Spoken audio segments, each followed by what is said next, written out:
সকলকে নববর্ষের প্রীতি শুভেচ্ছা ও অভিনন্দন দিয়ে আজকে ব্লগটা শুরু করলাম। আমার গপুরা এখনও ঘুমাচ্ছিল। ঘুম থেকে উঠিয়ে আমি স্নান করিয়ে দিলাম, কারণ আজ পয়লা বৈশাখের নতুন জামা পরবে না তো কখনোই হতে পারে না। তাড়াতাড়ি স্নান করিয়ে গা মুছিয়ে নতুন জামা কাপড় পরিয়ে দিলাম এবং তারপর বসিয়ে দিলাম তাদের সিংহাসনে। জামা পরে আমার গপুদের কেমন লাগছে সবাই জানিও কিন্তু। প্রতিদিনের মতো আজকে সকালে ভোগ দিয়ে আমি আরতি করে নিয়েছিলাম। হরে কৃষ্ণ কৃষ্ণ কৃষ্ণ হরে হরে, হরে রাম রাম রাম হরে হরে। তারপর আমি ছাদে চলে গিয়েছিলাম কিছু ফুল তুলে আনার জন্য, যেগুলো দিয়ে আমি ঘরের ঠাকুরদের পুজো করে নেব।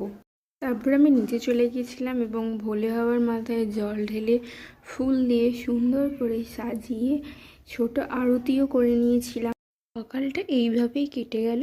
তারপর আমি আমার গপুদের একটু খাইয়ে দিচ্ছিলাম এবং আমিও একটু প্রসাদ নিলাম। আজ সন্ধেবেলা কি করলাম সেটা দেখার জন্য নেক্সট ব্লগ দেখতে হবে। এখনের জন্য বাই।